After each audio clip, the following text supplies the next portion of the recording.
Friends, today we will start the next experiment, the determination of the coefficient of minor losses K value in this class. Previously we studied what called as the major losses. Now we will be going to study about the minor losses.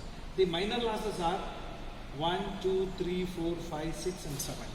Out of this, in this laboratory we will be going to do it on loss due to the sudden expansion, loss due to the sudden contraction, loss due to the bends and elbow. These are going to be conducted in this laboratory, and for them the constant value K will be evaluated in the lab. So let's first think about what do you call it as loss due to the sudden expansion. So whenever the cross section of the pipeline suddenly expands or increases, then automatically fluid also going to be gets separated. And because of this separation, there will be always a losses. And for this, we will be going to evaluate the K value. Okay, how does we do that? So just we will be going to connect the manometer between the two end points of these two, and we will be going to calculate what called as a manometer reading X. And by using the what called as the specific gravities, we will be going to calculate the head causing the flow here in this case in terms of H. Okay, by using this H value, we will be going to be calculating the total head loss due to the sudden expansion by using the equation actual head plus 0.566 v square v1 square by 2g. This is due to the actually this will be going to be a sudden contraction which is happening here in this particular case. For that we will be going to be adding 0.8566 v1 square by 2g. That will be called as the total losses. By using this total losses He, when we divide this one by v1 square by 2g, the kinetic energy, we will be going to get the constant called as the K value. And this is a simple experiment which the way in which we have been already done in the previous experiment, there's a loss of head due to the major losses. In the same manner, we will be going to work out here in this case by connecting a manometer between the two what called as these 2 points. This is one experiment. So after this, if there is a sudden contraction in the pipeline, the same pipeline suddenly when it will be going to get reduces, if the cross section decreases, then so because of the decrease of the cross section, so then also there will be a what called as a head loss. So that head loss we are going to call it as a head loss due to the sudden contraction. And for that sudden contraction, the equation will be slightly differs. So this will be going to be given by the equation HC. The total head loss due to the sudden contraction is a total head loss minus 0.58566 v1 square. V2 is the velocity at the outlet, v1 is at the inlet.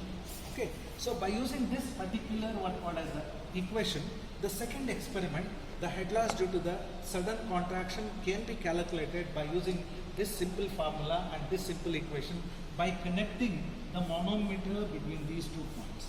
Okay, so the difference in the manometer reading will be calculated here, and the total differential head will be calculated, and by using this equation we calculate the total head loss due to the contraction, and the K value, the coefficient of minor losses K value can be calculated for sudden contraction. By using the equation HC will be equal to K will be equal to SC divided by V2 square by 2G.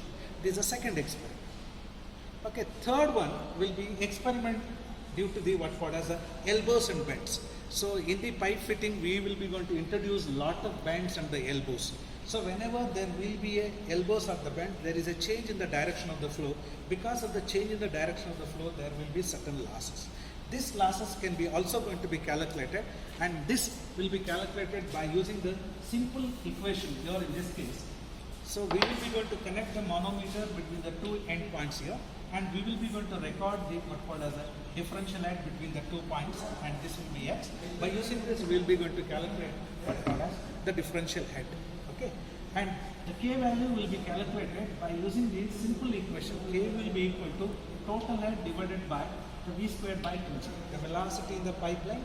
So divided by what called as the head, total head divided by the kinetic energy will be going to give you the K value for the what called as the bends or the elbows. Okay, one is the K value for expansion, one is the K value for contraction, the other one K value for the elbows and the bends. These are the three. We can do it individually, or we can club them and we can do it as a single experiment. The tabular column for this 3 experiment will be as shown. Okay. So write it properly. The cross-sectional area in the case of the sudden expansion will be changes from smaller to the bigger. As the cross-sectional area changes, velocity also changes. And in the second case, the sudden contraction, cross-sectional area from the larger to the smaller it changes. And in the case of the bend, only the bend direction changes, the cross-section remain the same. So please notice these three and enter all these things in the observation book. This is the experimental setup for the minor losses. Okay, here you can see that this will be the what called as the elbows or the bends, where the manometer will be connected between the 2 points. And this is a portion where we will be going to do it for what do you call it as sudden expansion. You can see here the cross-sectional area will be suddenly increases from the smaller to the bigger, between which we will be going to connect the 2 points to the manometer. And this is an experimental setup for what do you call it as sudden contraction, where the cross-sectional area gradually changes from larger to the smaller, between which we connect this one to the two what called as a points to the manometer. So now, we will go one by one. The first one, the experiment on what called as a sudden expansion. Okay.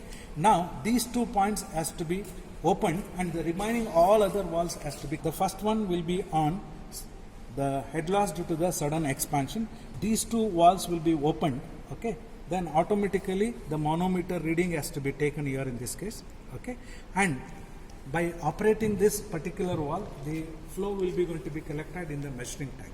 Okay, so now the calculation here in this case is because of the sudden expansion, whatever the H value you are going to get it for this X should be added with 0.855 V1 square by 2G. Okay, so whenever we are going to do the experiment on what do you call it as a sudden contraction, okay, here these 2 walls will be opened, remaining all the setup will be closed. And at this particular point, whatever for the X reading, we have to calculate the total head. And by using that particular head, so here due to the sudden contraction, we have to deduct by 0.855 V2 square by 2G the outlet velocity. Okay. And in the case of the what called as the bends, these 2 walls will be opened, and these 2 are connected to the manometer. When the flow will be taking through these bends, there is a pressure drop, and that pressure drop will be indicated by this manometer. Okay, the X value. Using this, we will be going to calculate H value, and whenever the flow will be measured in the what called as a measuring tank, we calculate the velocity. Velocity is equal to Q by A. By using that formula, so we calculate K is equal to H divided by V square by 2G. So this experiment and the previous experiment almost all the same. The manometer reading and the measuring tank reading, only the 2 things you have to keep it in mind. And when you are going to do it for what called as expansion and contraction, here V1 for the smaller, V2 for the bigger, and here V1 for the bigger and V2 for the smaller, we have to calculate separately by knowing the continuity equation. Q is equal to A1, V1 is equal to A2, V2. During the experimental setup will be entered in the tabular column, and the values of the K will be evaluated. And for each set, you can take 3 sets of reading and take the average value. Okay, and whenever the value will be abnormally differs, you can repeat and you can get the concordant values for these.